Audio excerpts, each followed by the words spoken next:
Hey, hey, Man, what's up? what's What's up, happening? Brian? You doing all right, man? Long time. How long has it been since we talked? It's been a couple or 3 weeks, I think. Last week I was with family. There was the local base, the military base, Fort Nova Cell out here. Used to be known as Fort Rucker. They had a Freedom Fest on Wednesday night for some reason instead of the 4th. And my son-in-law and my daughter, he's actually stationed out there. He's in flight school, and so got a Nice. couple of grandbabies, couldn't miss it, and it was really really cool. My little grandson, just both of them, they're little. One of them, they're both toddlers. Like their oldest one, Savannah and Peyton's oldest one is I think about 2.5, and then the little one's just Wow. he's almost a year. And so, but they when the fireworks went off, it was really really cute. So it was worth going. We had an Apache, had all the different helicopters they fly out there, and Apache was sitting kind of between us That's and the awesome. fireworks are sitting right there. So it was kind of made for a cool optic with the smoke from the fireworks and the Apache Yeah. helicopter right there. But they had Black Hawk, Apache, Chinook, even a couple of Hueys out there. So it was all the things, and then the training helicopters they use as well. So it's pretty Yeah. cool. That But picture. anyway, go ahead. No, that picture that you sent was pretty cool Yeah, it was with pretty that neat. Just Apache in it. it was pretty it was pretty cool. I Yeah. can't imagine. I cannot imagine how our enemies, if they know we've got Apaches in the how they even have the guts to even fight, because man, those things are just they're almost like a living organism. It's crazy. Yeah. But Yeah. um we'd like Wow. to welcome everybody on tonight. Thanks for being here. Greg actually has he's visiting with family, I believe, tonight. He's got some family that he's kind of hanging out with a little bit, and so like I was hanging out with my family last week, he's hanging out with his family this week. He has something that came up, and so it's going to be Brian and me. And our goal tonight is to talk about summer beekeeping, as well as um, we're going to have a few guests in here, some folks that maybe some of you know, maybe some of you don't, but we're going to maybe introduce you to some new people, kind of some people that have, I think YouTube channels in different parts of the country. We just have just a few, not a lot, but we're going to have a few folks come in and just kind of talk about what's going on in their neck of the woods. And so it should be kind of fun. But in the meantime, Brian, I thought we could kick this thing off by, first of all, folks in the chat, we appreciate you being here. We do have super chat, super stickers enabled if you'd like to donate to the cause a little bit. But more importantly, if you have any questions, leave them in all caps over in the right side, over in the chat there. And if just if you could kind of share maybe where you're from and kind of how things are going with your bees, and so we can all see, kind of share in the chat together and continue to fellowship. This stream team thing's been pretty cool, Brian. For 2.5 years now, we've been going pretty steady. We've missed a few weeks, but not very many, so it's been pretty cool. Yeah. That's hard to believe. So Brian, before we actually dive into the summer beekeeping, well, kind of what's going on. I guess we can just go ahead and talk about what's going on with our bees right now, and we'll go ahead and get our two regions kind of taken care of here first thing. So what's going on up there in Ohio? I understand it's been a little rough on you up there, man. Rough is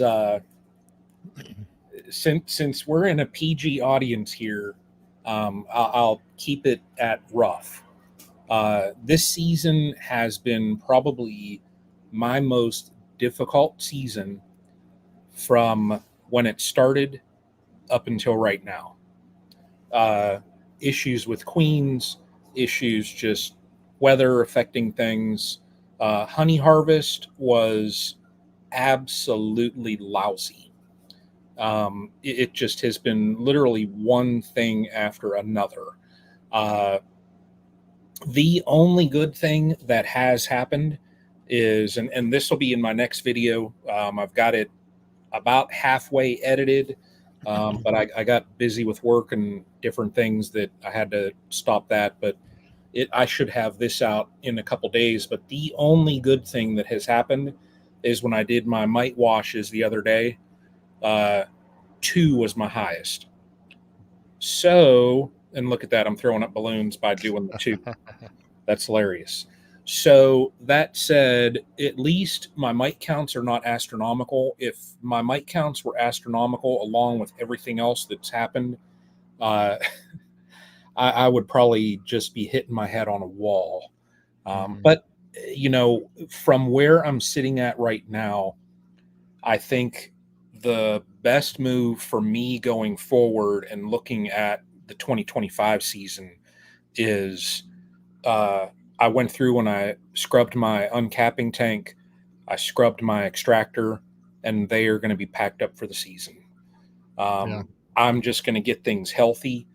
I've got super DFM out on them now. I've got feed buckets, pollen patties, and I'm just beefing things up, hoping to get colony strong enough that I'm going to do some splits. Greg and I, after last week, we spoke for a little bit, and we got a plan where I'm going to get some queens. I do have some more ordered from last year that I didn't pick up, so I'm going to get those at a certain date. And then my monster colony that I had is a daughter from one of his. So we're going to graft off of that colony. So I've got a plan just to get my numbers up a little bit, and hopefully next year then I can recoup and have a little bit better success. But this year just has been really hard. I was at Blue Sky Bee Supply yesterday, and they had said that pretty much their customer base is saying the same exact thing. Everybody had one of the worst honey crops that they could remember. So bad Wow. of you. Yeah. Well, down here, that's kind of how it was here last year with the strange weather we had. I don't know that it was the worst crop ever, but I had about half what I had the previous year. But this year has been quite different. If you've watched my videos, you know that's the case. I actually had a record harvest this year, and part of it, excuse me, part of it is because we had a pretty good year, but also I think I just had more healthy colonies going into the honey flow this year than I ever had before, possibly. I've had around 100, more than 100 colonies now for a few years typically, but this year I kept them all home. I didn't send any off to pollination. And so I was just able to manage and monitor them better. And I think I was able to build them up and have them ready to go. I timed things a little bit better this year because I didn't have to scramble to try to make sure my pollination bees were ready to go. And so pollination, it's a gamble because when you send them off, they come back, you're not sure if they're going to be ready to go and ready to put honey in, if they're going to be trying to swarm or if they're going to be just starving. So you really don't know what's going to happen when they come back. Last year was not good for me at all. But we harvested. If you watch, I just watched the videos. I mean, we had so much fun and just an absolute blast with so many folks that came and helped us pull honey, extract the honey. We did a spring harvest, but the summer harvest was an absolute blast. And then we did a final honey harvest this past Saturday. I couldn't get all the yards done that on the big weekend. And we harvested a total, I think, of 303 boxes of honey, almost probably 98% of them. We only had like 5 or 6, if at most, box deeps. The rest were all mediums. We ended up with, 155 5-gallon buckets, which is 775 gallons, which translates to 9,300 pounds of honey. And so it was by far a record for me, by almost a ton. I think we got 7,400 a couple of years ago. So, and it's just been, I've just had the best time, man. It's hard work, hot, sweaty work, and it's been difficult work, but man, I have just, excuse me. This year, for some reason, I've just felt better physically than I have in a while. And I'm just not sure why, but it's been kind of cool to be able to feel, of course I get tired and everything. I'm 56 years old, but for some reason, I felt better. I'll tell you one thing I did, and I don't know if anyone on here, you might think I'm crazy for doing this, but about a week before the honey harvest, this last one in July, I went and got an infusion at an infusion services place, which is like, they power pack you, they hydrate you really good. They give you all kinds of nutrients and vitamins, and they just antioxidants, and they just load you up with all kinds of stuff. And I'd done that once before earlier in the year, and when I was feeling kind of run down, and man, I didn't notice that much when I first did it. But after, during the honey harvest, we were pulling honey that day. I didn't get tired. It was hot, humid. We went all day long, and I wasn't even hardly tired at the end of the day. And then by Saturday evening, I was tired, but it wasn't like I can't get up the next morning type tired. It was just a good, hard work feeling. And so I had a really good experience with the infusion, and I'll continue to do those. I think are pretty expensive, but whenever I have a big physical thing coming up or start feeling bad, those things can really help. Just a little plug for y'all out there. It really was awesome. What you're saying is that in January at NABI, or not, at the expo, I'll say the expo, when you walk into the lobby, what Cayman needs, and since he's here, is he needs a IV hydration station. It couldn't hurt. Well, yeah. He could actually probably make a And little money on you that could just to have set like him a up little sign up there that says like the stinger station. See, I don't know how long it lasts though. For me, they don't last for 6 Huh. months. So you got to get it pretty close to when you're doing the work. Yeah, But maybe Cayman could use one before that for right. himself. But I saw Cayman in here. Cayman, so much Yeah. appreciate you being here, and thanks for the comment. And thanks for all you do for the beekeeping world, man. You've been putting out more videos lately, and they've been very good. And just always doing things to help further the beekeeping community. We got some folks in here that participated with the come and get your stingers. I love it. Cayman says. We got some folks that helped out with the honey harvest. I see Grammy in here. I think Bracken's coming in pretty soon. I saw, just some people. And if I missed you, then I just, we got a lot of people in here already, and we appreciate you being here. Gosh. Briefly, in our neck of the woods, it was really hot last week. In the heat index 105 plus, 94, 90, mid 90s with a lot of humidity. Today is not bad. I walked out of the hospital and it's humid, but it was like 88, 90 degrees, I think.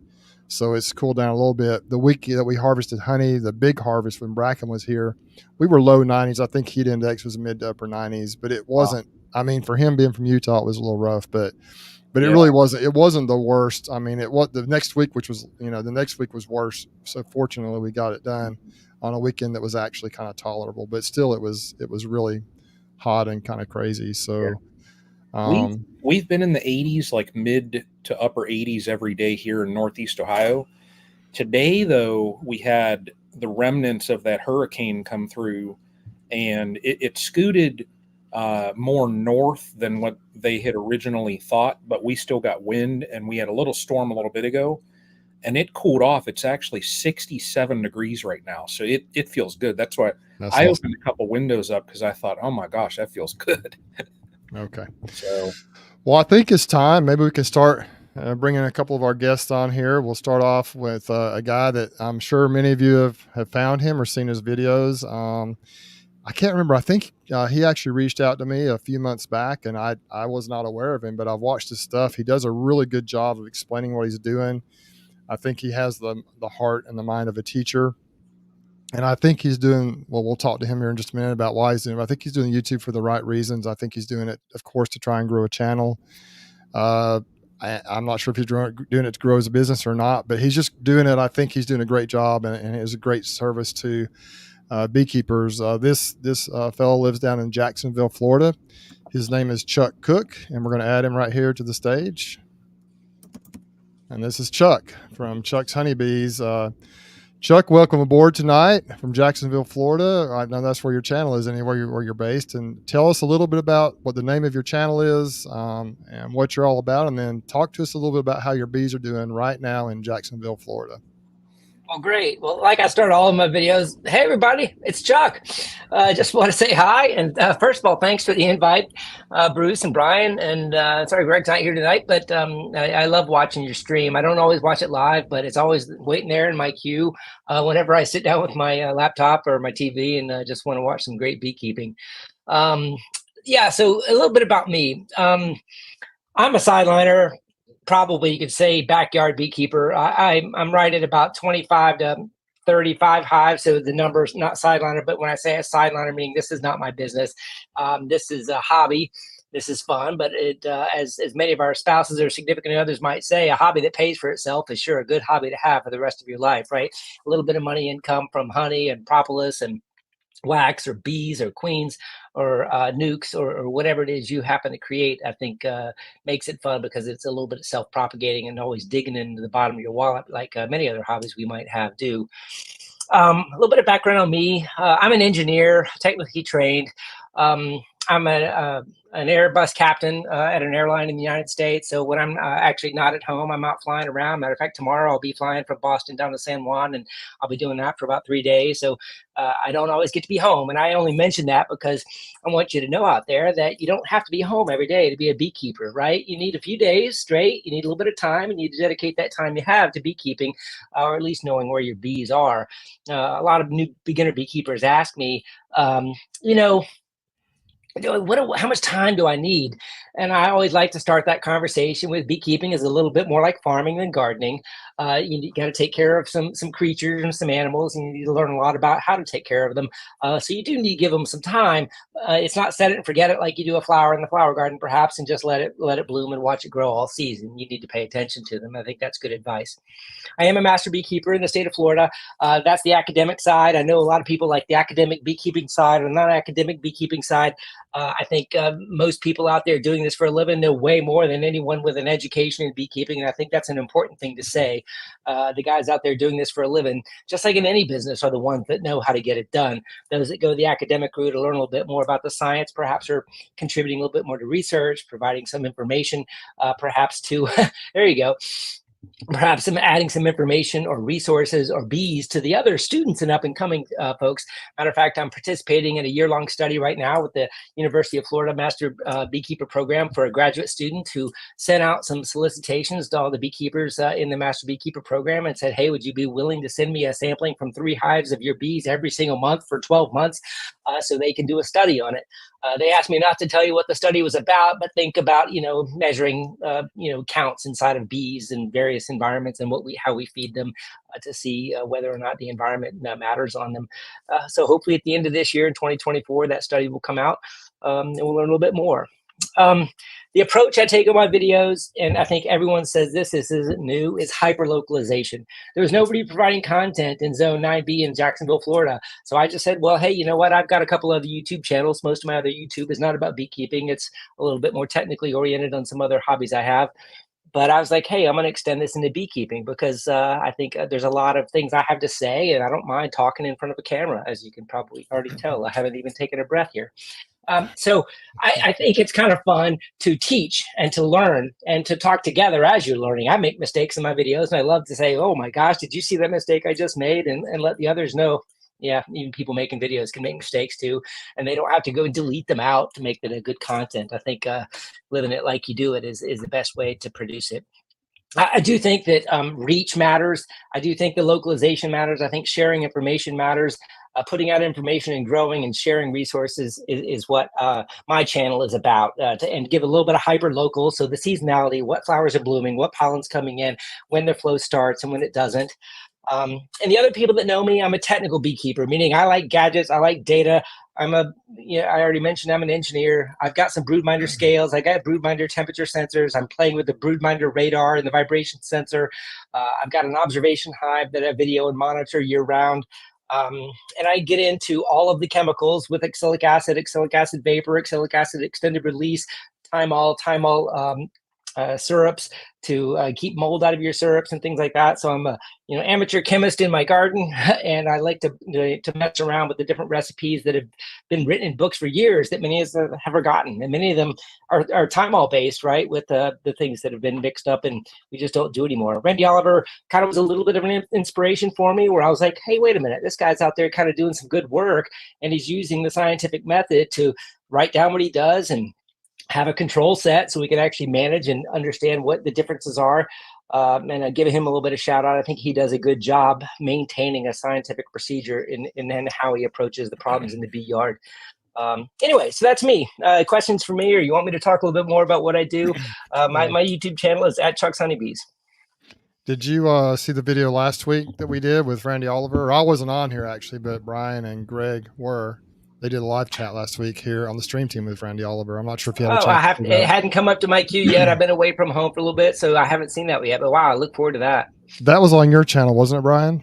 Yes. So go to Castle Hives and look for the live chat from last week, and Randy Oliver was on. I still need to watch that whole thing. I watched just a little bit of it. I need to watch the whole thing. But it was a good one. Well, tell us kind of what's going on, what your bees are looking like right now in Jacksonville, Florida. The last time you were in them here this summertime beekeeping. Yeah, I took my honey off right at the end of June. I had a bumper year too, but not numbers like you have. Of course, I don't have as many hives, but I did feel like it was heavier than last year for sure. So the bees did good. My mite counts, I couldn't believe it. I got mite counts, and I double check them sometimes, and I play with the soap and I play with the alcohol. I'm like, maybe I'm missing something. I had like 1 and 2 mites in my mite counts, and part of me is like, man, are these bees starting to learn this, or is my acrylic acid and the sponges and the other treatments with vapor I'm using working? or was it just a good year? I don't know, but the mite counts were not really, really bad for me. Back to the point of healthy bees make good honey. And obviously, you know, I've been in the beekeeping now for about 15 years. And as you age into this hobby, you sort of start to figure it out and understand seasonality, when to do what and when not to do what, and how to not just get lazy about checking. So my bees are healthy. My nukes are exploding. I got more bees I know what to do with. I need to sell them. I need to, you know, to have people come and take them from me that want to start or expand. But that's kind of also my philosophy. I think most of us reach at about the 2 or 3 year point where we say, I never want to buy another box of bees. I want to have all my own resources and then give the excess or sell the excess away. And that's where I am now with my nukes. I actually like 3-frame nukes for my queen rearing. Just for, you know, I know some people use 2, some people use minis. I've gone to 3-frame deep nukes only because I can all the way overwinter them in Florida in that size. And oh, by the way, it's pretty hard to screw up a frame of brood, a frame of food, and possibly a frame to let them grow into if you have just foundation on it, or a drawn comb if you really want to get her laying quick in kind of a brood factory in a micropalm sort of fashion there. So bees are healthy. They're hot. They're bearding in the afternoons, probably like your bees are too, Bruce, down where you are. It's just really hot and humid, and you find they come outside. Doesn't matter if you upper ventilate or not, they're outside. New beekeepers should be aware that's not swarming, that's bearding in the afternoon with the heat. You know, they just need to get outside of the hive. But it also was a very good indication of an overpopulated hive that could swarm in the summer, which will ultimately die if you don't manage the size of a small nuke or something like that. If you just see too many bees on a 5 or 3-frame nuke in the afternoon, they might end up forcing themselves to swarm, and then a July swarm won't survive anyway. Awesome, man. Well, that was the main thing. First of all, I want to introduce you, and I think people can get a feel for just your love of bees and your love of, and, you know, Brian, you're speaking Brian's language when you're talking about gadgets. Brian loves the gadget geeky stuff. When he's not on here, if it's just Greg and me, we're lost because Brian's in the back office doing he's orchestrating all the stuff, you know, like all the banners and everything. So I can talk pretty well, but I can't follow the comments as fast as I need to. But anyway, so are you, with your mite count at 1 to 2 mites, are you treating it all right now? Or are you just going to kind of let them roll here for a little while and check again after a few weeks? I didn't. So I have gone to the very gray area of extended release oxalic acid using both sponges and strips. So when I say very gray area, obviously, if for the letter of the law, this is still not approved in the United States, but I'm making chipboard strips and some sponges to keep on my hives. So there's a little bit of a trickle of oxalic acid almost always in my hive, and in vapor for a knockdown as required. So when I say treat, you know, if I had 2 or 3, I don't do anything with them. If I get one into the 6 to 10, I'll throw maybe 1 chipboard strip in there just to kind of keep a little bit of OA in the hive. If I saw a mite count of above 10 or 20 or 30, I'd probably go straight to vapor and knock them back, and then reassess a week or 2 later whether I needed to do something different. And that's good stuff. Well, we appreciate you coming on. Are there any final thoughts you'd have for us? Maybe I can get you on for an interview sometime, or we could bring you back on for more time some night. Maybe. Yeah, I think that your format is amazing, and I think bringing people in from other parts of the country, especially in the winter when we're all not in winter, right? Some people are in the frozen snow, and some people are having the maple boom in January, like we do down south. And I think that time of year, having a cross section of beekeepers is great because there's so much that people that are stuck in winter want to watch of what's getting ready to come up. And I noticed that on my channel too, right? When winter's up north, yet the south is booming, is when everybody's getting ready for their season, and we're out there in the yard working, and that's where people want to kind of get ready and think about a new technique or a new pattern they might want to try. So I think that's maybe a great time of year to bring others, especially from the south, into this. And if Cayman's still on, for the first time, I got tickets to next January's expo, and I hope I'll drive up in my Cybertruck. Quick question. We have Tom he's the former pro guy. He has a question for you, Chuck. Any issues with small hive beetles and 3-frame nukes? So I am experimenting with small hive beetle treatments. First of all, unmanaged. And if you use any sort of pollen, absolutely. If you put a heavy pollen frame in there in a 3-frame nuke that perhaps came out of a hive and it was just a pollen packed frame, and you thought, ooh, look at all this food. That's too much pollen for a 3-frame nuke.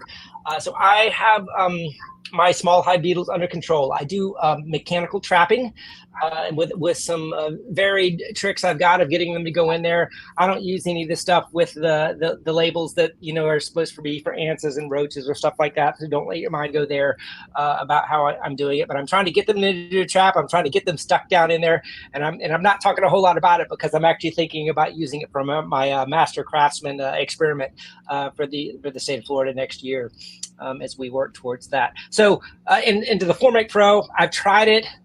And I've screwed it up in the South too many times with temperatures. It's a narrow band thing, and I think I could probably get away with using Formic in Florida, probably in the winter, but I haven't ever had the temperature ranges where it was something I considered every year. Man, great stuff. We appreciate you coming on. Once again, in the intro, I mentioned about, when we were bringing you on, that you have the mind of a teacher. First of all, it's not hard to tell you're excited about your bees.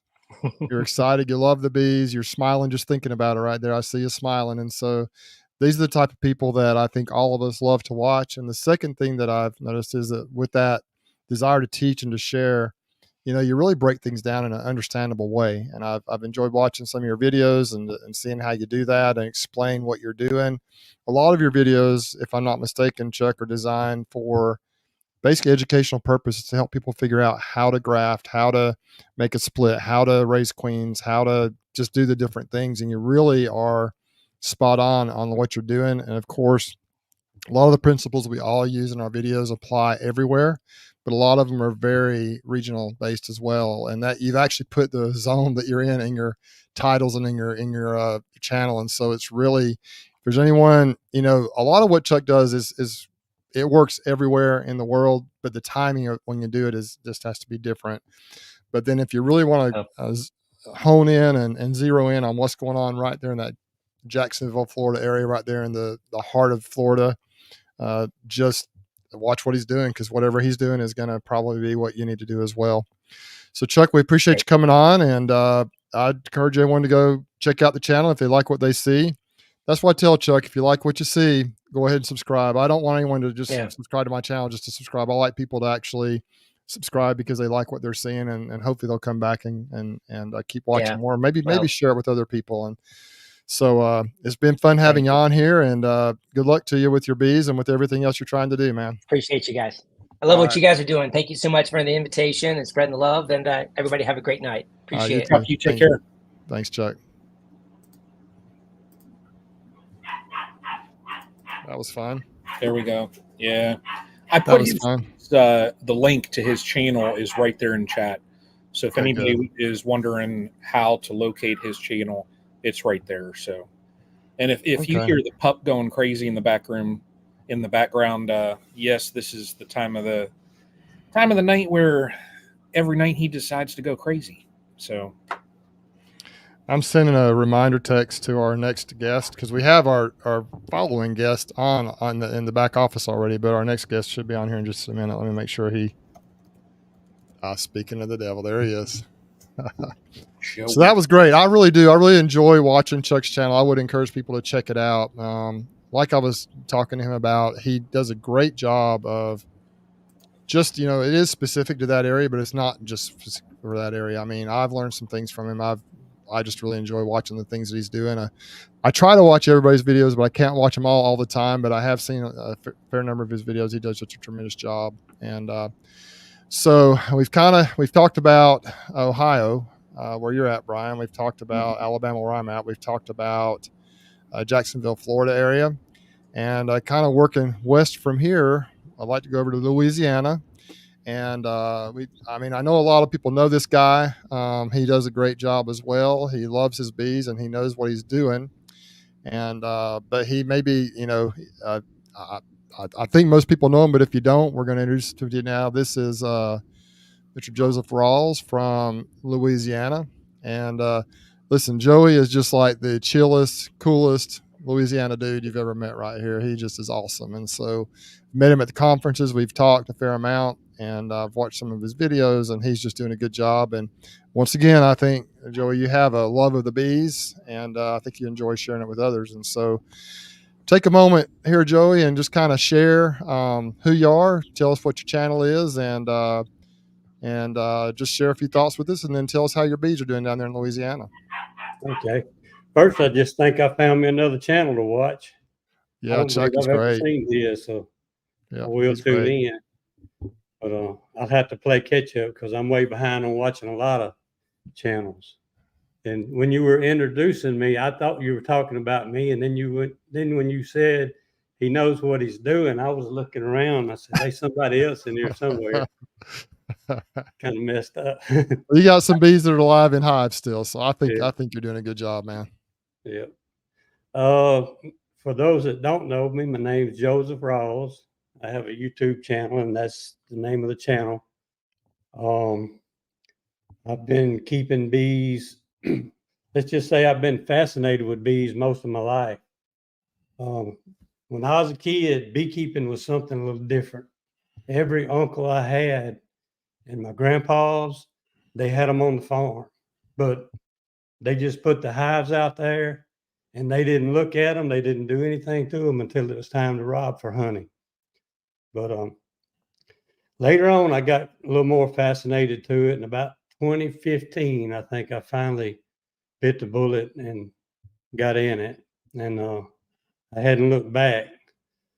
I started off with 2 hives and then went to the same man the next year, actually 4 hives the first year, and went to the same man the second year and bought some more. He said, "You bought bees for me last year. Why are you buying more?" I said, "Well, I'm fixing to do a lot of splitting and I want some backups just in case I mess up."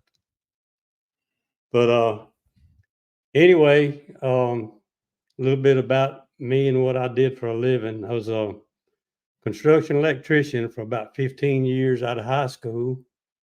And some of you that watch my channels probably heard me talk about it. After that, I went to work as a electrician foreman at a correctional facility. And I was planning on being there for a couple of years because I was traveling all over the country working. And after 2 years, I decided I'd make a career out of it. So I stayed there 27 years. I retired in 2019. And I always said, when I retire, I'm going to go up to about 100 hives. Well, the year before I retired, when I got to 40, I was talking to Mike Berry and some of them. I said, "I ain't gonna do 100. I don't know how you do it, Bruce."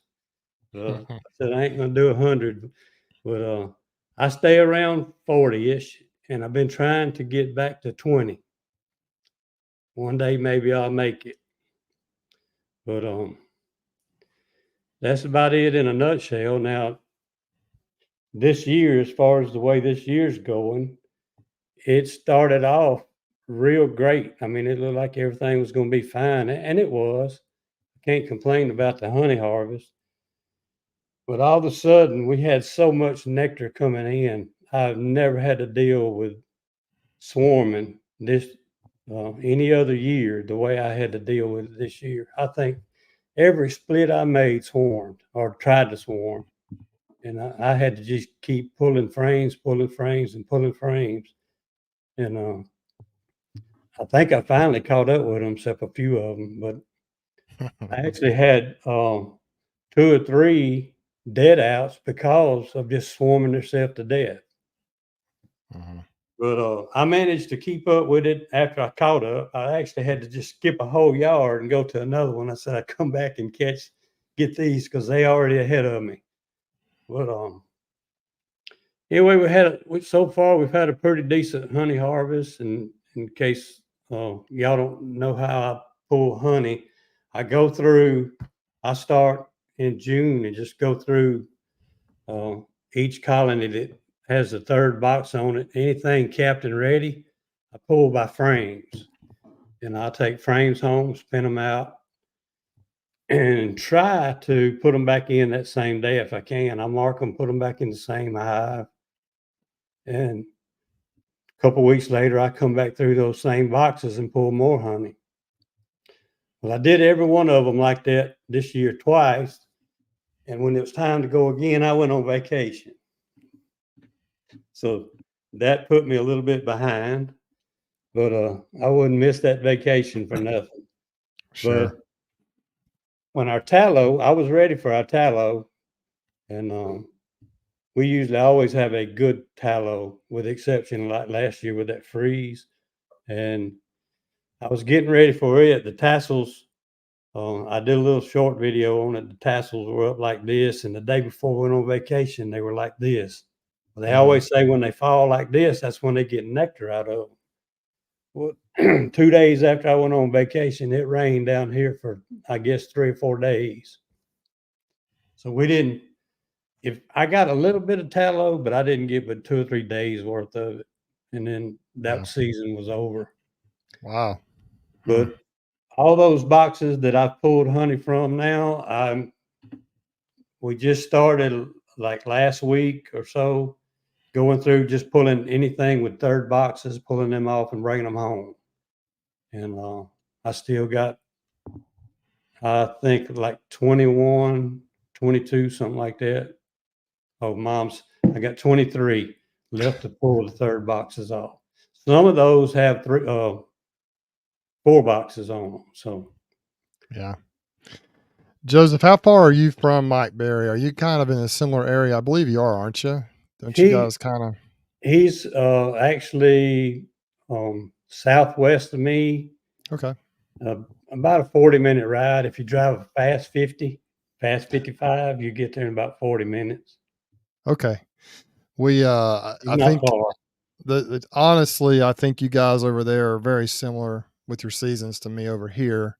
I do know that there is some variance, obviously, with the east to west. I think the latitude is very similar, but east to west, it does vary, you guys, because you may have a cold snap or something, or a front that comes through, or you may have rain when we don't, and things like that. But as far as the actual seasons, if you watch my channel, you watch your channel, you watch Mike's channel and Mr. Ed's channel, and all you guys over in Louisiana, and probably Lee's channel as well. I'm not sure where Lee is over there, but if you watch our channels, it typically, I think we're having similar stuff happening at the same time. And so, but it's always interesting to talk to you guys over in Louisiana, because I know Mike does things similar to me, but different. And then you also have some horizontal colonies, horizontal hives, don't you?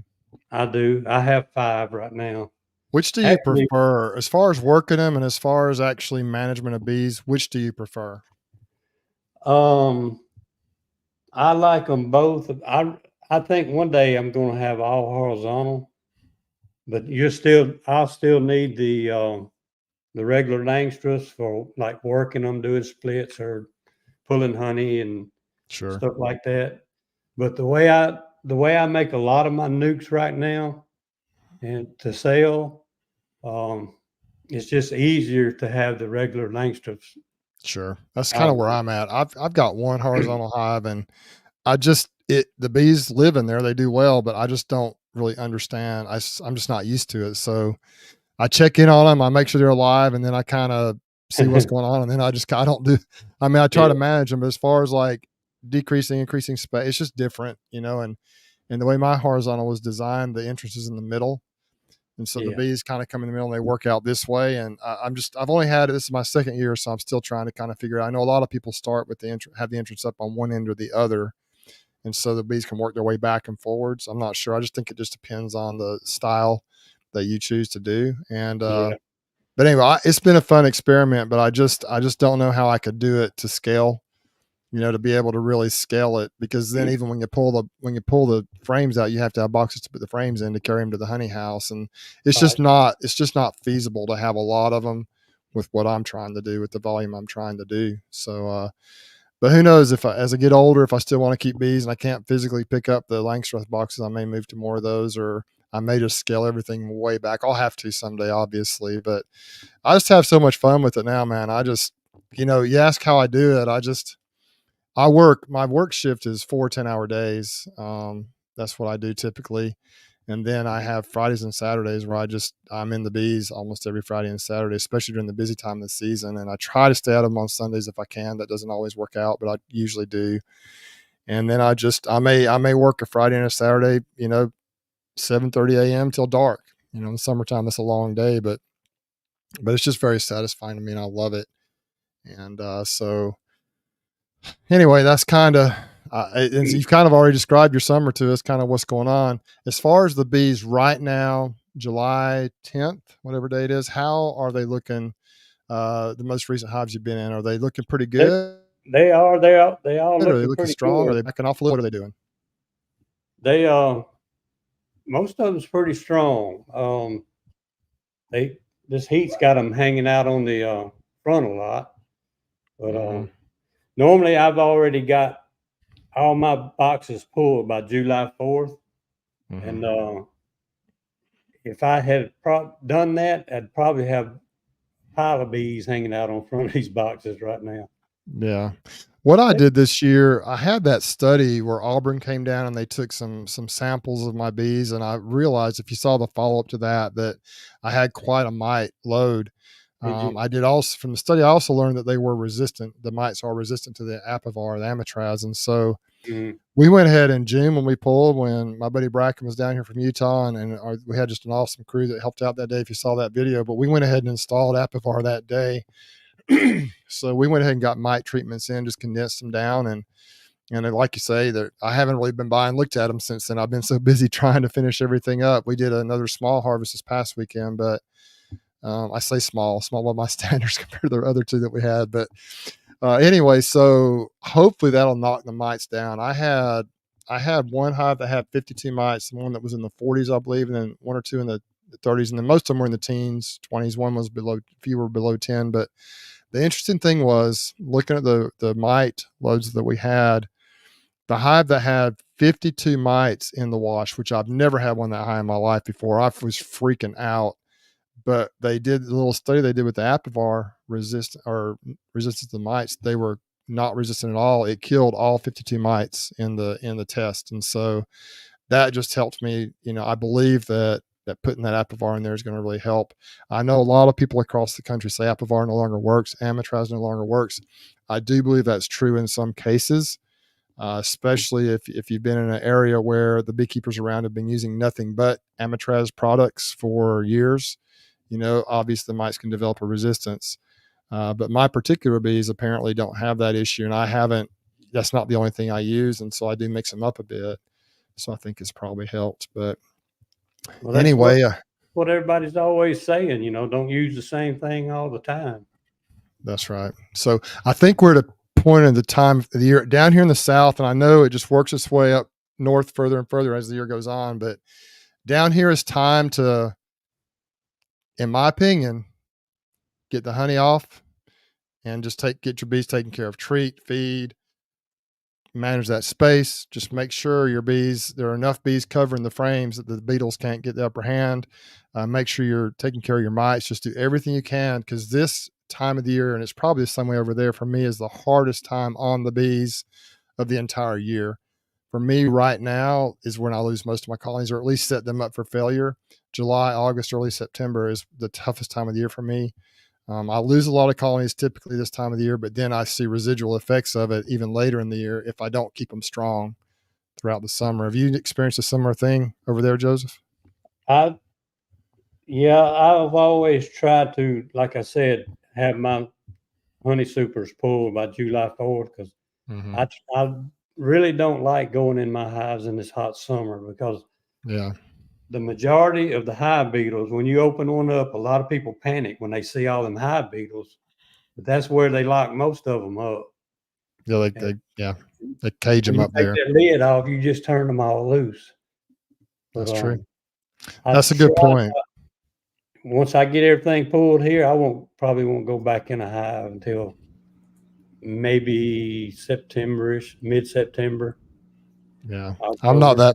I'm not that patient. I still check on them, but I put a lot of beetle treatments in mine. I put the towels, I put the traps, but I don't get in them much this time of the year either. Once the treatments are in there, there's no need to really get in them much, unless you detect a problem, like you see a pallet or several pallets with like bearded like crazy, and then you got a hive that's got nothing, and you just may want to open that one up and check and see. But for the most part, if things are looking pretty good, anyway. So, but I would just encourage people here in the South and wherever you are, one thing people freak out about, I think too, a lot of especially newer beekeepers might worry about it, is if you see a lot of bees bearding on a colony after you pull honey, like I've had some hives that were 6, 7, 8 boxes tall.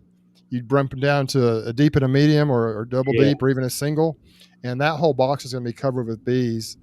So I know Cayman was on here earlier. One thing Cayman does is he'll actually feed like crazy and dry out foundation with all those foragers, he lets them work, puts them to work, because there's nothing for them to forage. But the truth is that most of those bees are older bees.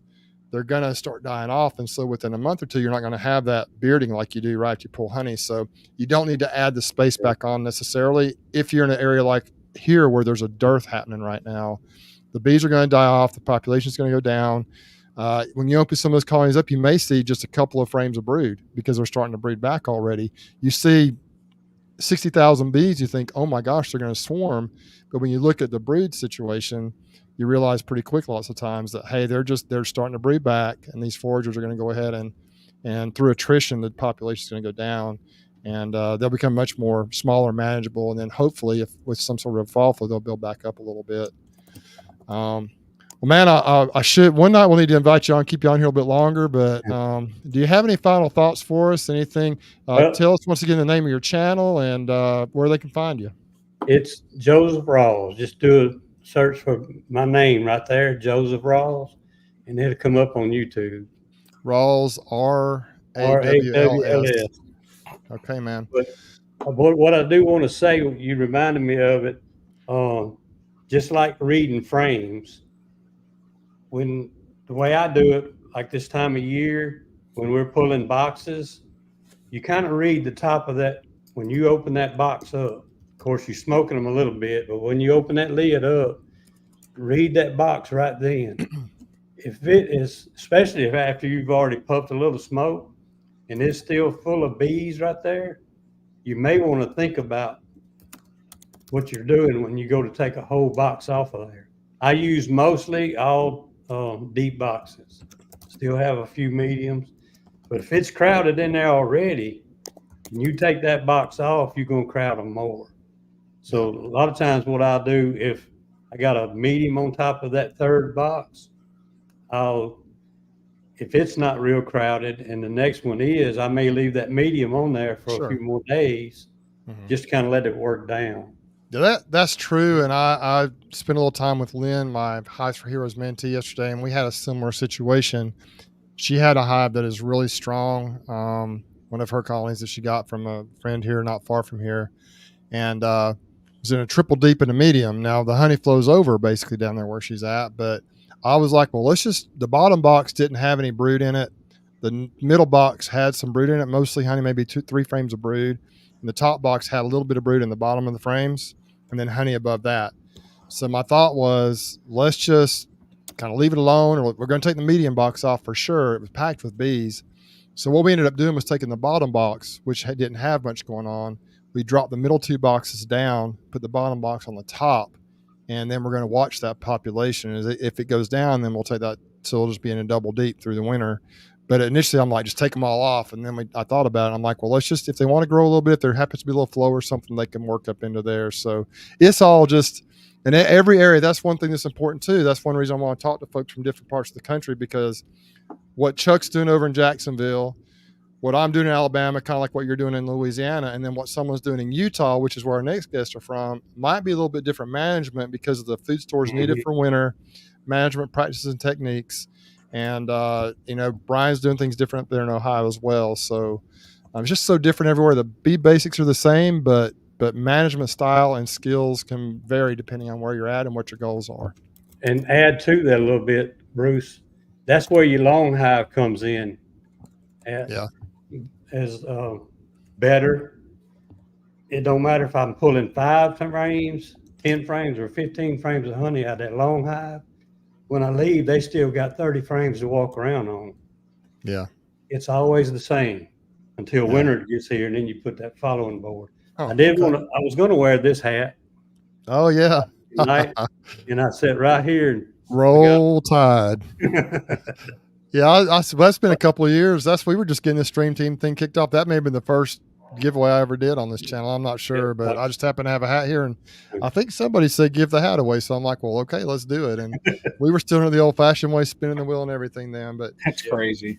Well, Joseph, we appreciate you coming on tonight, man, and I appreciate you agreeing to do it last minute. And I thought it would be just kind of fun to introduce some folks. I know a lot of people know who you are already, but maybe some folks around here tonight that didn't know who you were, and now they do. So y'all go check out Joseph's channel. Do you prefer Joseph or Joey, or does it matter? most people call me Joey. When I get called Joseph, I'm usually in trouble. That's what I thought. I've heard Mike Berry calling you Joey, and so when you said Joseph tonight, I'm like, now, am I saying the right thing by calling him Joey? Is that anyway? But we appreciate you coming on, and folks, go check out Joseph's channel. He's down in Louisiana once again, kind of like Chuck, and Joseph has a great. He just has a good way of talking about his bees, showing what he's doing, and kind of explaining what he's doing. And everybody's got their own style, and it works well for him. And I enjoy your content, Joseph, and we appreciate you coming on tonight. Good to be here. All right, man. Everybody. Take care and good luck with your bees, man. We'll see you later. All right, bye-bye. All right, Mel, that's always fun having these guys on and talk to some people. We maybe, I know we've got a lot of people we've had on here before, and I don't know if we've ever had Joey on here before. I don't know. I don't think we have. Maybe we have briefly, but well, my next couple of guests, we're going to bring these guys on together because they're from the same state, and we'll get them on here. They're in the great state of Utah, which is where my wife is from. If you watch my social media, if you watch my channel, every once in a while I sneak a video in or a social media post in with me in Utah, whether it be visiting a beekeeper out there, whether it be at a daughter's graduation at BYU, visiting family. My wife is from out there, like I said. I've got a couple of kids living out there now, so I have a lot of love for the state of Utah. I went to college out there to BYU, played a little football out there, and it's just a beautiful place. But these next two guys are friends of mine. I've just recently got to know a little bit. One of them actually came down here and helped with the honey harvest. If you watch that video, you'll see that he did a great job for us, and had so much fun with that. He really loved the heat and humidity down here, and we're going to meet him here on the chat here in a second. And another one is a guy that I met with actually out there in Utah back when my daughter graduated. We had a group of us that got together and had a wonderful time, a great lunch, and both of these guys are solid beekeepers. I think Glade has a little bit more experience and has developed some things, and Bracken's right there behind him. So let's bring these guys on.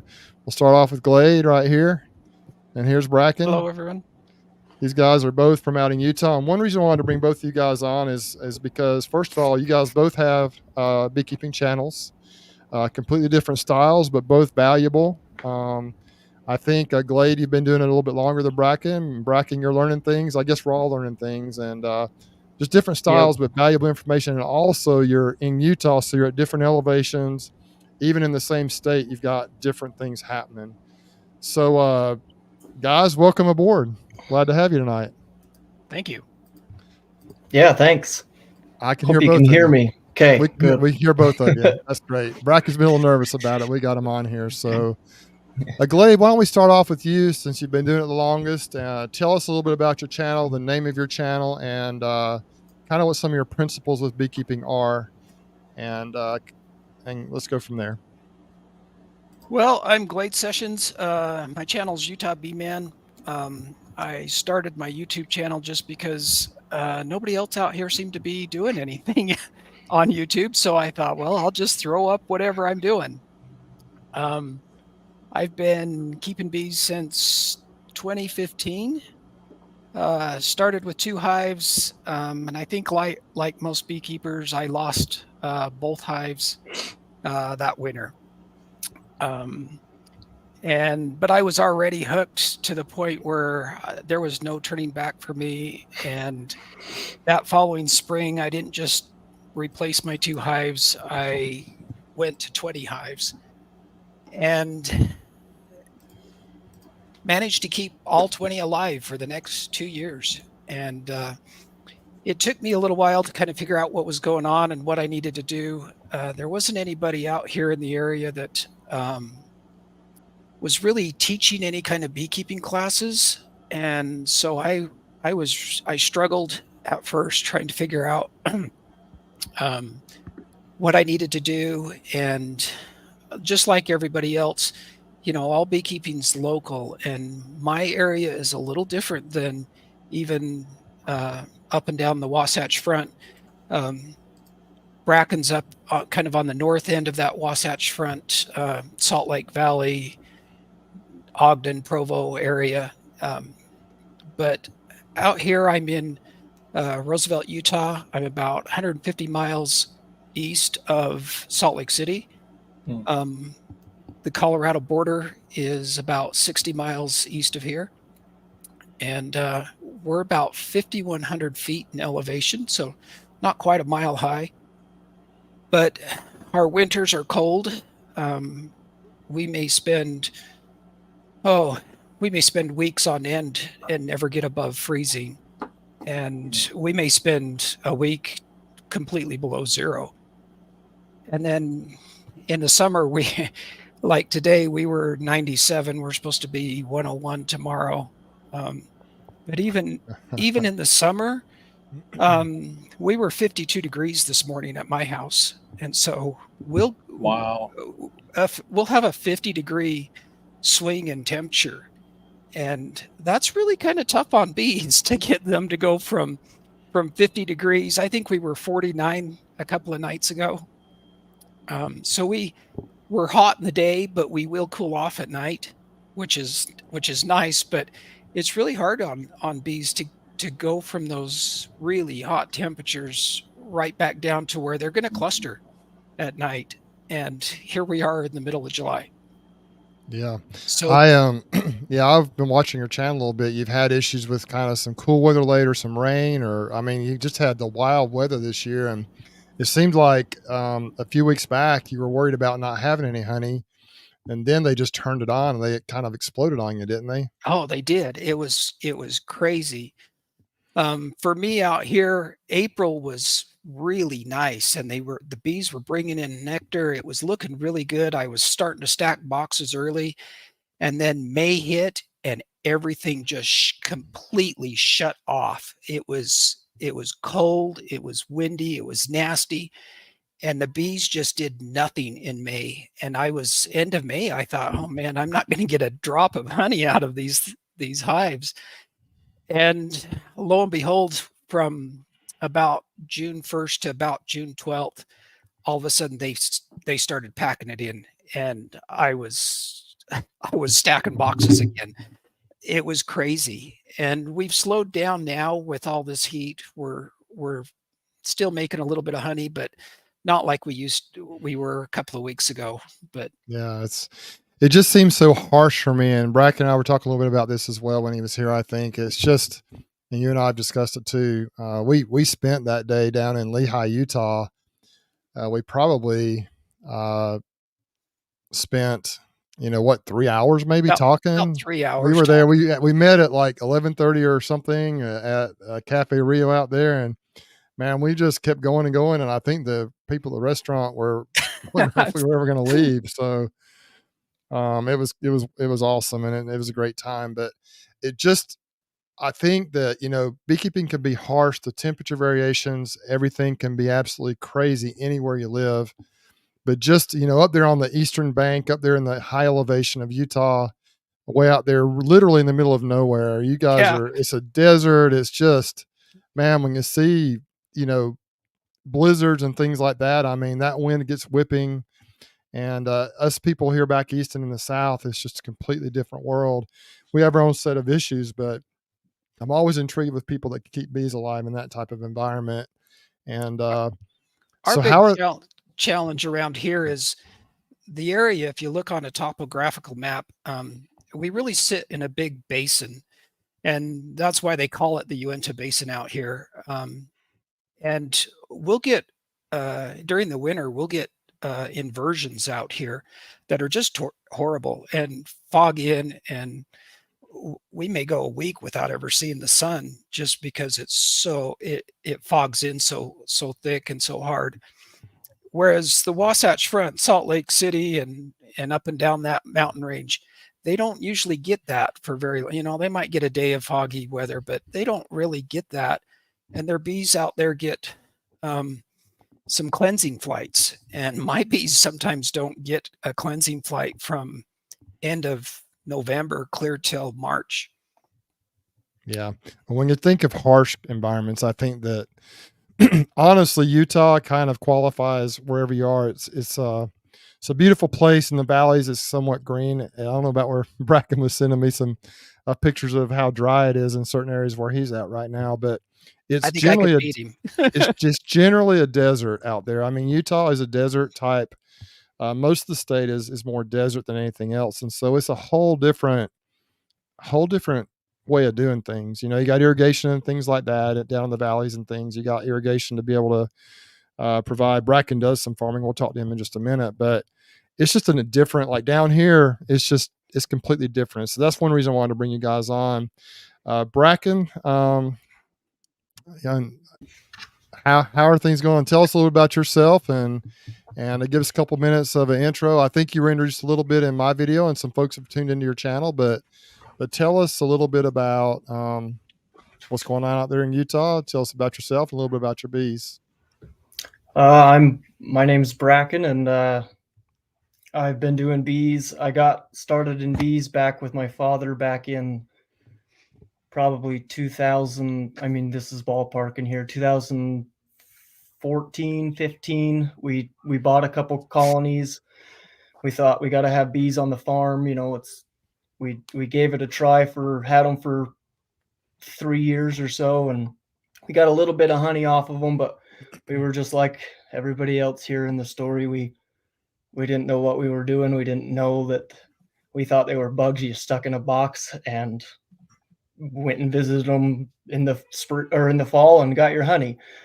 But we learned the hard way that that's not the case. And it was at a time in my life I financially wasn't able to. My dad was like, "No, I'm done with this. We're out." And I couldn't financially sustain the hobby, and it had always intrigued me, and I got involved in it pretty heavily about 2.5, 3 years ago, and decided to take it serious and to do it. And I instantly fell in love with it. I love how it's so intertwined with agriculture. It's such I used to curse weeds that were in the fields that had flowers that were taken over, and now I want to see them. I remember my dad, he's got more of the farmer mentality there on him, and he doesn't like to miss hay in the field when you cut it. He wants it to look like a golf course when we're done. He wants it to look good. He wants every stem of alfalfa. And now that I've got bees, I like to take the swather and miss a big patch and miss the corner here and there, and get some nectar flow for the bees out here. And I love seeing purple alfalfa now. And as a farmer, it's kind of hard to see that purple alfalfa, because that lowers the value of the alfalfa. So it's a double-edged sword here. Get honey, but I will say that alfalfa honey is probably my favorite. I like the alfalfa / clover combination. And Glade, actually, I got some creamed honey from him when I was in Utah, and it tasted almost exactly like my favorite honey from Cox honeybees up in Idaho. Now, there's a Cox honeybees not far from you, also Bracken up in Logan, but I'm talking about the ones up in Shelley, Idaho. They just make an incredible alfalfa / clover honey. Briefly, Bracken, if you could tell us a little bit about, I mean, you don't have to go into your entire story. I know you've got videos on this and we don't have time, but just take a minute or two. And, there's another beekeeper that many of us are familiar with, Tennessee Tim down there in Tennessee, who basically talks about how the bees saved his life. And you told me the same thing. You said the bees saved your life, I think for different reasons, but when you talk, I just sense that there's more to this than just bees. These bees have really made a huge impact on your life in general. If you could take just a minute or two and share your story as far as how they've impacted your life, and then we'll kind of move on here. But I thought it'd be great to talk about that for a second. Yeah, so that's kind of a interesting question. Share what you want. Oh yeah, it's so I will share, and I'll tell the story. I'm an alcoholic. I'm a recovering alcoholic. I've got a little over 2.5 years of sobriety. I traded drinking for beekeeping, and I traded one addiction for another, and these bees have been. I don't know how my wife feels about them necessarily, because I spend a lot of time with them, but they've saved me. They've saved my life. They've gave me something to do. And these bees are something that I have done that I didn't tie to alcohol. there was so many other hobbies and things that I have done that I drank while doing so. And these bees, I've done it sober, and it's been one thing that I still have my moments where sometimes I would like to, but when I go out in the bee yard, it's just a whole different ball game. It's just the way that it feels, the feeling that you get when you're out there, even the bee stings when they sting you, and it's great. The smells, the sounds, they're such a divine insect they can change your life. I served in the military as well. I was in the military for a little while, and it just helps clear your mind, helps give you something to think about, and it's just so relaxing and therapeutic. Awesome, man. And I know, all of us on here, I've Glade, I think we probably talked about it when we were meeting that night or that day together. And Bracken, we've talked about it. Brian, we've talked about it. When Greg was on here, we've talked about how bees are absolutely a divine creature. There's something about those bugs in a box. It's not for everybody, but man, I think so many people have a similar story of how they have absolutely helped people get through very hard times, whatever they are. Everybody's got their own story. But I know that when I'm working the bees, I am just, it's my happy place. So Bracken, you witnessed that, and I witnessed it with you when you were down here. It's just, we worked hard, we got hot and sweaty. And but yeah. you remember that night after we harvested honey, Rusty said, whoo, it was like 10 o'clock at night, 10:30. And Rusty down at the honey house said, now that it's over, that was fun. So it was pretty cool. But Glade, I'd like to give you guys, we need to kind of move on to our next guest here, but Glade, tell us briefly kind of what's going on with your bees right now in the summertime, where you're at with your year, and just kind of how things are in the eastern, I guess you call it the bank or the Uinta Basin of Utah right now, and just how to get in touch with your channel, and then we'll move on to Bracken the same. Well, my goal this year was to raise a bunch of nooks so that I could sell them come spring. So I'll overwintered nooks. And I've pretty early on in my beekeeping, I decided I didn't want to buy bees from anybody else. And so I started raising my own queens and learning to graft and everything. So this year I typically keep somewhere between 20 and 30 hives. And this year I decided I'd make up a bunch of nooks and hopefully get them overwintered and be able to sell them in the spring. And so currently I'm at 59. And I'm just holding myself back from getting back into those hives. I've done 2 rounds of queens and dropped queen cells in most of my hives. I ended up with 54 queen cells, and I'm just keeping myself from going out and checking those hives, leave them alone for 2 weeks and not mess with them. That's hard. And it's all I can do not to go mess with them. That's right. I want to go see, but I'm leaving them alone, and we're going to see what I get here. But hopefully we get a few queens come back. Honey flow for us out here in the basin is we're through the biggest part of it. We'll still have some honey flow, mostly alfalfa and some of the local flora. We'll get some sunflower and but not much else. We'll be pretty well done by the end of July, middle of August. There's not much less left unless you can get somebody that won't cut their alfalfa field. Then you can make some honey off of it. But most of the guys out here will cut it just as it starts to get that purple tinge on it. And I think, somebody leave that alone, and they don't. They just come and whack it right off. Yeah. But so we're kind of winding down honey flow wise, and most of it'll be pretty well done by come 1st of August, middle of August. We'll pretty well be done. Awesome. Well, let me just say, folks, if you're checking in here, go check out Utah Bayman, his YouTube channel. Glade does a great job. Once again, both of these guys have the mind of a teacher. So Glade has actually developed like a course, like he said, nobody else out there was doing it where he's out there in the Uinta Basin. And so he's developed some really good teaching skills and fundamentals with the bees. And he does a great job sharing what's going on. And for those who haven't been out west, if you haven't been out there and seen what it's like out there in the mountains, in the desert type areas, man, it's just, you can see for miles. It's completely different. But when Bracken first landed here, he's like, oh my gosh, it's so green. And we're at, like, there's no mountains. I can't see. So it's kind of like it's just totally different. And so, but it's just kind of, it literally is, they say the term wild, wild west. That's kind of how it is out there as far as just, you can see for miles. It's just kind of like it is in the movies. You can see for miles. It's really neat. And go check out Utah Bee Man Glade. Check out Glade's channel. And once again, like I always say, if you like what you see, hit that subscribe button. I know you guys have both been at it for a little while trying to get your channels growing, and it's really tough. The algorithm can be tough, but you're doing a great job, Glade. And I've learned, there's always things to learn from watching other people. And fundamentally, you're very sound. And folks that are working at it, trying to improve their channels and trying to get better, I try to support the best I can. So appreciate you coming on. Bracken, same for you, man. Where are your bees at right now? What are your plans just immediately here in the future? And how can we get a hold of you or find your channel? Oh, just you can Google Barker's Bees and Honey, or Instagram or Facebook.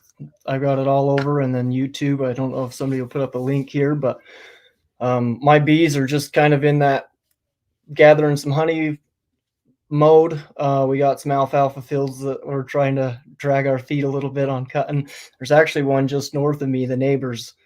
It's purple, and it's looking good. Getting a little old, but it's looking good. I hope their tractor broke down or something, or their swather. Yeah. But we're getting ours cut. So right now my bees are I'm just shy of 40 colonies, somewhere in there. I've been dabbling with some queens. I've got some queens that are just mated and laying, and I'm going to replace some of my queens that are kind of failing a little bit. And pretty much just like Glade said, just trying to stay out of them and kind of let them do their job right now. I did a mite wash recently, and my white counts were real low and looking good. So just trying to let them gather what they can. And one thing I like about you guys have completely different styles. Glade has been doing it a little bit longer. Glade has almost like a set way exactly that he does things, and he's very good at sharing what he's doing and instructing and teaching. I really like the way, Glade, that you set up your queen, your cell builder and stuff in a video not too long ago. Some good ideas there, and just how you're doing things. You also, I believe, run all mediums, and so you got a little different style of raising bees. And then Bracken, man, Bracken is so emotional. You could sense some of that earlier when he was talking, just emotionally, just loves what he's doing, trying some things for the first time, like this queen rearing thing.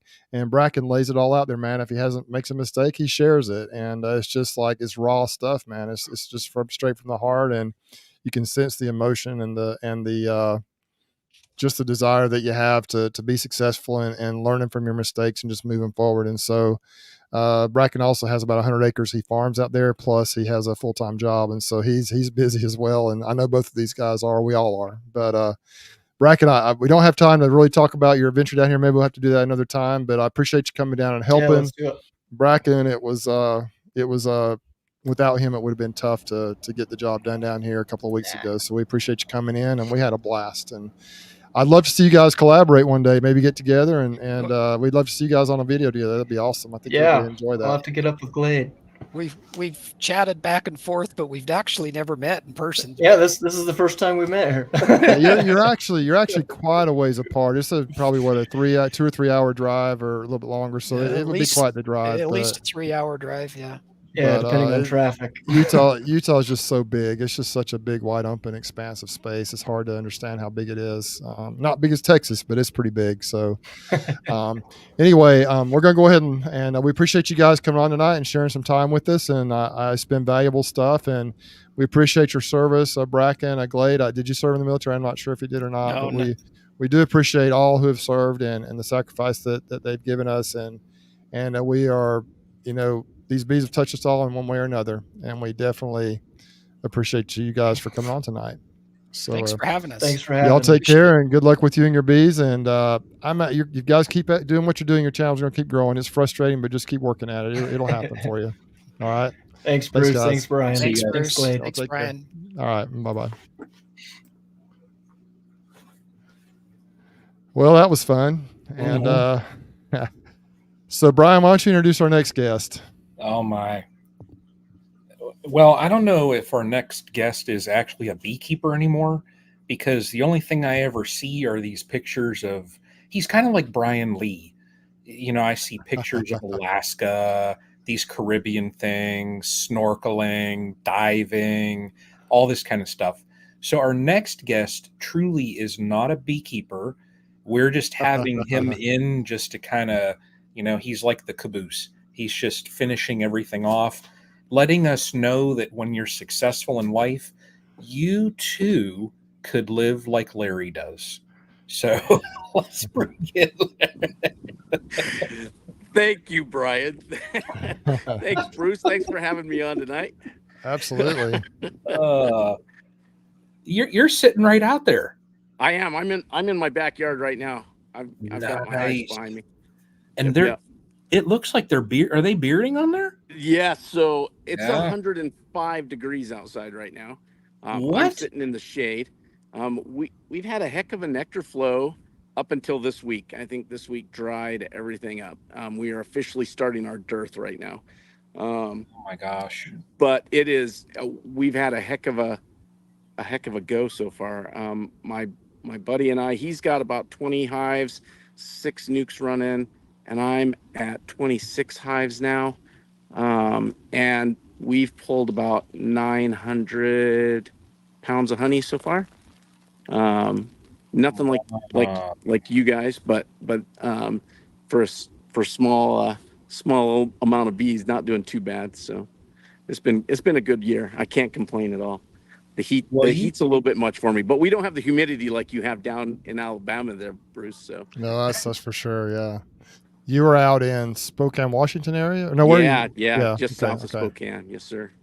Yeah, I think we've had you on here briefly before, haven't we? In the Last past, time, I think it was one of your very first stream team chats, and I think I had kidney stones then, so I was like in a lot of pain. Yeah. Well, we talked, and I was thinking, I told Brian, I'm like, we need to get some people from different parts of the country. I'm like, we need to start east and go west. And I'm like, who's out west? And of course, I had the 2 guys from Utah I've kind of gotten to know a little bit lately. I wanted to have them on. And then I'm like, who's out further west? I said, how about Larry? He's out there, isn't he? And Brian's like, yeah. And so he reached out to you. And so we're glad you were able to make it on tonight. Yeah, it was great. Thanks for inviting me. This is fantastic. I wasn't sure though. I had to reach out to your publicist, and I just, they said he's got about a half an hour free, and then he's kind of like Texas Bee Works girl. I mean, you have to go through like 3 layers to get to him. You're right. The different layers, So, no, that's you got me at the perfect month though, because we leave for Australia in September, so I got lots of time. We're good. So there you go. That's a trip that I'll take one day. Yeah. Well, tell us a little bit more about your operation. I know you've talked about it a little bit, but kind of where your bees at now. Let's get to know you a little bit, Larry. So last time I was on, there was still snow on the ground, and now we are definitely kicking. Like I said, we're officially starting our dearth right now. I think we hit 105 today, and I think it's supposed to be even hotter tomorrow. Yeah, not used to this kind of heat, but it is what it is. Like I said, I'm up to about 26 hives now. I started 8 years ago with 2 hives, and I've just slowly been learning and splitting. And my first year, there was a commercial operation, or I guess technically a sideline. They had about 150 hives for sale, and I was so tempted to buy them. And then that's when I first got to talk to Cayman, and he was like, "Don't be stupid." And I didn't buy them because I probably wouldn't be still in bees if I had. So I've learned a lot. Folks like you guys and Fred Dunn and Cayman really mentored me when I didn't have a lot of mentorship up here. And now the club, we've gotten the club better. We're doing a lot better with mentorship and that kind of stuff. So it's great. But the bees, this has been a really, I guess maybe for everyone, but it's been a real interesting year in that we had a really wet, long spring, and then it just exploded our nectar flow. So this is really the first heat wave that we've had since spring, really. So it's really helped. what else? Really, it's just been a fantastic year. My flow hives, I'm actually taking one of my flow supers off of. In fact, you might be able to see it. I don't know which way the camera goes back there. I see. Yeah, and I'm taking the super. It's full. It's packed full. It's been full for a few days now, and it's almost 100% capped. But I'm taking it to the club meeting tomorrow night, and I'm actually going to tap it at the club just so people can see how the flow works. Well, that'll be 'cause, fun. Nice. yeah, it's just a lot of fun. So, That'll be fun. um, So you may have mentioned earlier, I may not have heard you, but where are you at with your honey flow? Are you guys close to? It sounds like you're about ready to harvest some, or do you do that later yeah. in the Oh, year? we've already Typically? we've harvested about 900 pounds of honey so far. Oh, that's awesome! Wow, that's Yeah, good. I want to say Jim. Him and I tag team all of our hives. He's got about 20 hives, and I've got real close to the same. And he had 4 supers on the first week of June. I mean, and they were full a week later. I mean, we've just been pulling supers Wow. for a month. Just every week we're pulling another super and then putting a wet super back on, and it's been crazy how good my You sprinklers got are a on. sprinkler. Sorry. You got a Yeah. sprinkler. So yeah, the honey flow has been fantastic. And then this week was really the first real, just blasted us with the heat furnace and started to dry things up fast. I think I don't remember who it was that was talking about the alfalfa. We had some great alfalfa, and they actually, the like all farmers, they usually cut it as soon as it just starts to flower. And this year they left it, and we had such a great alfalfa nectar flow too. It was Man, incredible it's so before good. Oh, it's so good. Oh yeah, it was amazing. So that was great, and then lots of canola just south of town. There's a lot of canola growing, which is amazing honey, but it really crystallizes fast. So you got to get it out of the hive and spun fast, or it crystallizes in the frame. So Yeah, that's tough on your extractor when you're trying to spin out honey that's beginning to crystallize. We had a it's little true. bit that did that this year. So Yeah, the whole yeah. extractor will be bouncing back and forth because it's got 1 or 2 frames that are full of crystallized honey. Right, But right. it can be frustrating. It's So tough. Yeah, it's tough. But it's been yeah, it's been an awesome year. It's been great to, just be able to chat with folks across the country. I've been talking with everybody. I just trying to find out what it's looking like in other parts of the country. So this is super cool that you guys are doing this, because it really, it's so vastly different. I mean, everybody, we do bees kind of the same, but like Mr. Rawls said down in Louisiana, or maybe was it the Florida, when you can use formic and that kind of stuff, we all use the same treatments and stuff, but we can't use it at the same times because Yeah. of heat and that kind of stuff. Like right now, there's no way I would put formic on it at the temperatures that it's at. yeah. But and we started so much later. Like Bruce, I think you were talking about your nectar flow way back in May. Yeah. And we didn't have one yet. The flowers weren't even coming up yet in May because we had such a late. We harvested our spring honey on Mother's Day weekend. Wow. See, that's amazing to me. That's so cool. But we're quite a ways south of you. I mean, we're right. We're in the complete southern part of the United States. You're up there in the northern part, and Yeah. so plus you're north plus west, and so it's totally different. Yeah. For you guys and us. But I always am intrigued by what happened. I mean, I've always just loved the West. My dad is from Washington State, from the nice. Seattle Olympia, actually Bremerton area, place called Silverdale. Yep, I know where Silverdale is at. Yep. That's where my dad grew up, and then I have relatives all over Washington, Tri-Cities. I had some cousins that used to grew up in the Twisp, up in the Cascades. Yep. Have some relatives there in Spokane. I have Nice. had. I'm not sure if they're still there or not, but so Washington was where I was going to live when I was growing up, but now here I am still in Alabama. That's what I thought anyway. So it's a beautiful place, beautiful state. Right. And I'm intrigued by what happened. I think we're all intrigued by what happens in different parts of the country because it's the same, but it's different. And it's so regional.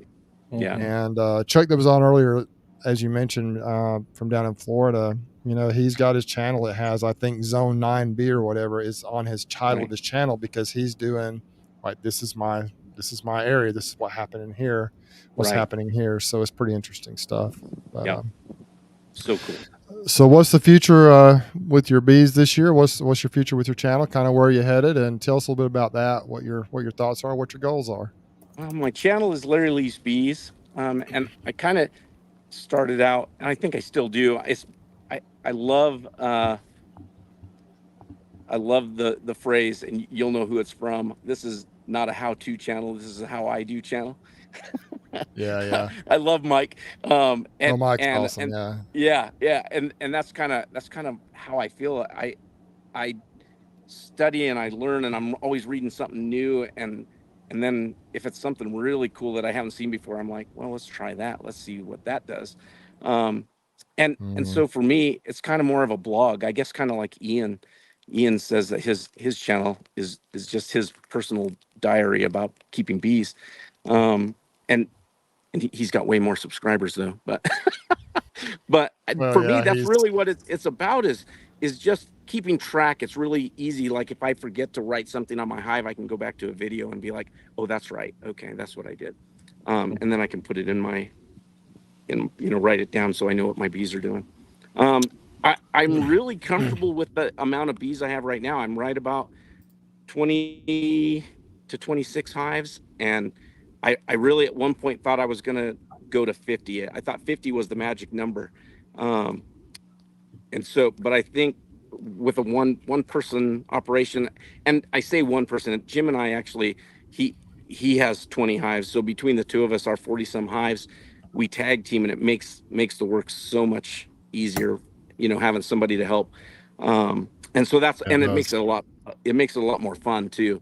But I think that's like the perfect number. I don't know that I want to get any higher, but we both graft and raise our own queens, and we've replaced queens this year, which is always awesome. I love being able to do that. I found that the queens that we raise on our own are way stronger, make it through winter way better than a lot of the store-bought queens. So, which is amazing. And I don't take anything away from anybody that's buying queens. Now that I've learned how to raise my own, it's just so much more fun. So yeah. Well, I'm raised some this year for the first time, and some of them have done extremely well, and others, of course, fizzled out. But I think that's just kind of what you run into. Sure. But for those we've got a few people dropping off here, but for those who are going to stick around for just a few more minutes, we got a prize or two we might give away. Nothing big, but just an appreciation for you sticking around. So, Larry, any final thoughts for us? Any words of wisdom? Anything else you'd like to share with us this evening? Just keep your bees healthy. Like Cayman is always talking, healthy bees, dead mites, strong queens. That's where it's at. And that's what I try to do. And those are my bees that make it through winter. As long as you're staying on top of them and keeping them healthy, man, it's you can't beat it. And much like the last gentleman, was it Braden? Bracken. Yes. The bees are my zen, really. I'm out here in the backyard more than I'm inside the house. I'll drink my cup of coffee or my cup of tea. I'll just sit out here and watch the bees fly and listen to them, and it just completely zens me out. It's perfect. So, yeah. So I can totally relate to where he's coming from. I think anyone in the chat that has bees gets that, understands it. Especially those who have done it for more than a couple of years. A lot of people, what I've seen is a lot of people, they throw some bees in a box and they, oh man. Yeah, the sprinklers changed. That's so good. Brian, I need to clip that and put it in a video, a blooper video or something. That's awesome. But maybe I'll send it to Larry for him to do a blooper with. But yeah, that's a perfect blooper reel right there. So I think for so many people though, it is like this. I mean, I've got a lot of bees, but I just absolutely, I will be exhausted driving home from messing with my bees, from harvesting honey or whatever I'm doing. Now, if it's a really bad day, sometimes it's not the greatest thing, but most of the time, even if I work until dark, I may get started at 7 a.m. on a Friday or Saturday, work till dark. If I'm driving home absolutely exhausted, I'm just happy. I just feel good. I feel at peace. Absolutely. And I feel, there's something about that hard work. I think anytime we work hard at something we love, that's how it is. But there's just something about the bees, and it's just my sweet spot. It's my therapy. And the cool thing about bees as a hobby or as a business even is, well, as a business, obviously you make money, but as a hobby, you don't have to just throw money. I mean, some people say you do throw money at bees, and you do if it's simply a hobby, but you can actually recoup at least some of the money that you've spent. True. Like if you go boating, if you do a lot of the hobbies out there, you pay money for them and you have that enjoyment.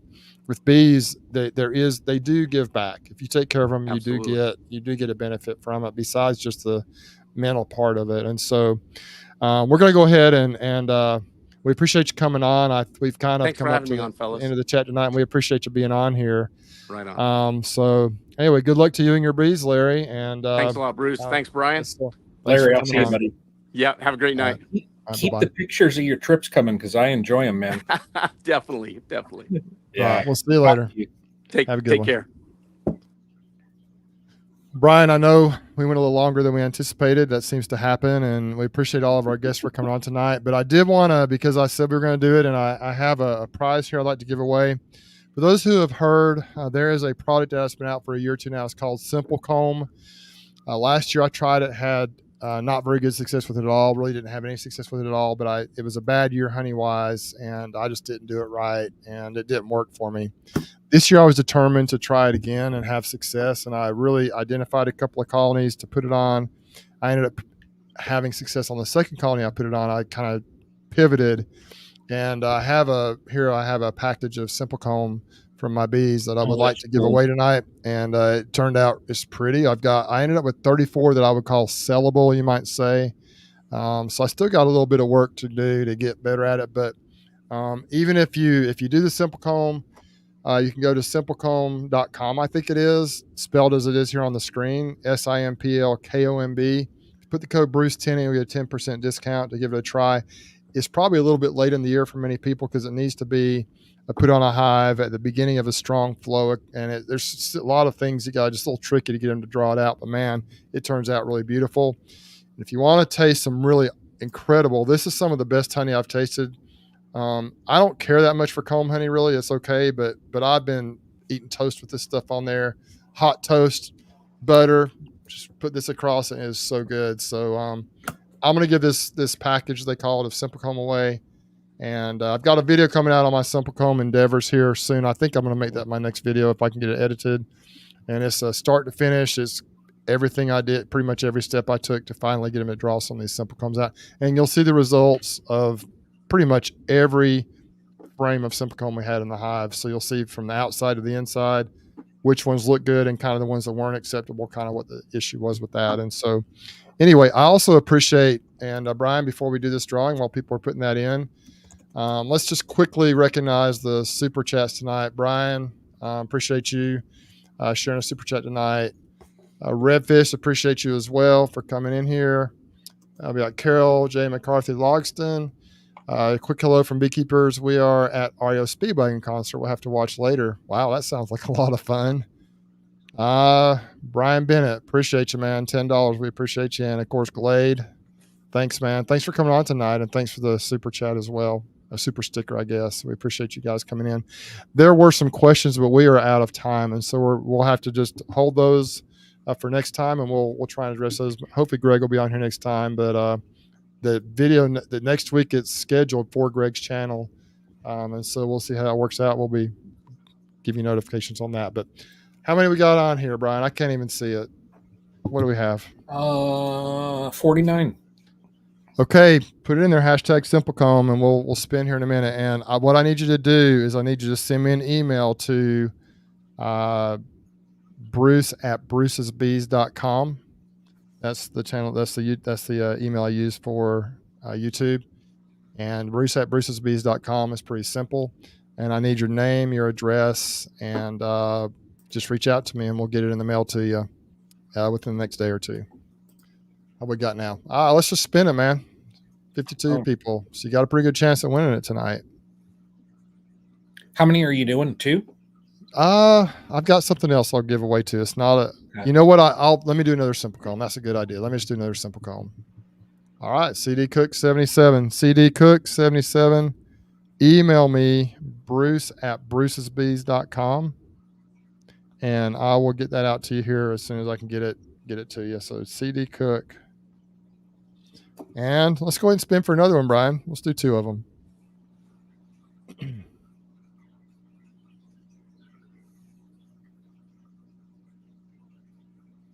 David Hunter. Dave. All right, David, same rules for you. You got to email me at bruce@brucesbees.com and email me your information, name, address, anything I need to know, and we'll get it out to you. And here's one thing I want you to open this thing up and actually eat it. I know you may want to just keep it. Some people, like I've got honey, I taste a lot of it, but I kind of keep it as a souvenir. But I'd really like for you to test it out, see what you think, and taste it, and kind of let me know what you think about it. You don't have to, but I kind of like to know what people think about the way this there's just anyone who's eaten comb honey knows it's really good, and just the way they package this, it's just so easy. It doesn't look like much, but really there's more in this little thing than it looks like. It just really, it goes it's really good. I love it. So, and I'm glad I was able to have some success this year. It wasn't a perfect take. There's 80 cartridges in a box in a medium, but if you sell that stuff for $8 or $10 a package, that adds up to quite a bit. At say $10, that's $380. Yeah. Or $340. And it wasn't even half of a box full. So you can do the math there if you want to, but man. Yeah. So, tomorrow we'll kind of wrap it up.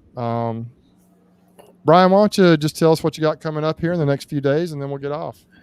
I tell you, like right now, I'm just going to make sure next time I go over, it's just going to be check the buckets, check the patties that I got on. It's just kind of, I want to keep the mite counts low and keep them fed. And I want to make sure that they're beefed up because I'll be making some splits in probably 3 or 4 weeks. So, it's probably going to be about 3 weeks from now. So I just want to make sure that everything's ready for that. That way I can boost my numbers a little bit because I took such a hit over the winter time. And then this year so far has just been such a challenge. So it's just beef them up is about all I'm doing right now. So not much other than that, feeding them and supplementing them. Yeah, that's that summer beekeeping. It's down here. We're kind of in the same situation. We got all the honey off. I did have one bee yard I pulled this past weekend to finish it up. We got 26 buckets off of that one. So for a total of 155. But anyway, so we were treating with Apivar, and I had a pack of Apivar strips, 60, that when we didn't get to that last yard, I had it. I thought I had stored it somewhere, and I could not find it. So that's $188 at Hilco, which is about the best they're going to get shipping free, right? So I looked everywhere. I had a few strips left from the previous package, so I reordered another pack, and I've got to get them. I wish I'd have gotten them all on this past weekend, but I'm going to get those on hopefully this weekend. If they get here, they should be here hopefully tomorrow or Friday. And so that's my plan, is really just to put Apivar strips, and then I'm just going to be going to bee yards. I'm going to be applying Grub-X around the colonies. And I'm just not the trazodone or trazodone, whatever it's called. I actually use the actual Grub-X. It's a chemical that supposedly is not harmful to bees. And I know people use the trazodone too with success, but I just want to keep the hive beetle situation down this year. Yeah. I can treat for mites, keep the beetles down, and just make sure they have food stores. Hopefully we'll be in okay. Hopefully we'll be all right. So anyway, I hope I can find my Apivar strips. But I cannot find them anywhere. I could have sworn I put them where I normally keep them. I put the ones because they were I had 2 weeks between. So I'm like, how can I save these 20 or whatever strips there were? I put them in the freezer in a Ziploc bag. Hopefully that worked. But then the other pack, I don't know what I just hope I didn't throw it away with the packaging from the others. That's what I wonder if I did, if I just threw it away, because I can't find it anywhere. So what will happen is, Brian, I'll get the strips in. I'll go put them in the hives, and then like next week I'll find the other pack. You're going to find them. That's exactly what happens. Mm-hmm. So they may have fallen down in between a crack somewhere. Who knows? Yeah. But so I think it's about time to wrap this thing up. Those who won CD Cook and David, whoever won these the Simple Comb packages, I'll get those out to you here soon. just once again, shoot me that email with your information to be able to send it to you. And I am not anywhere near as good at closing out as Greg is. We both, Greg just has that talent. You know, he's got that smooth tongue, and that he's just silky smooth when he talks. And but what's it he says, Brian, when he signs off? He's like, oh man, what is it? Something about says to remember something. So what Bruce and I want every one of you to do is remember something, and be the lighthouse to the world. Right. And remember, I can't remember. Anyway, you guys, we appreciate you being on here tonight and hanging out with us. We had a fun time tonight with these guests and giving away a couple of prizes here, and it just was a fun time tonight. Next week, you know, we're planning on the live being on Greg's channel. You can go to the Facebook page, Stream Team Beekeeping Chat, and check out what update if you want. We would love for you to post things on there about what's going on in your situation. We do try to approve those things before they go up. Not a lot of selling stuff or spam type stuff, but it's just if you got some cool pictures or some questions or comments about how your bees are doing, we'd love to hear about it over at the Stream Team Beekeeping Chat Facebook page. So with that, I guess we'll just sign off, Brian. Thanks everybody. Good. Y'all take care. We'll catch see you next y'all. time.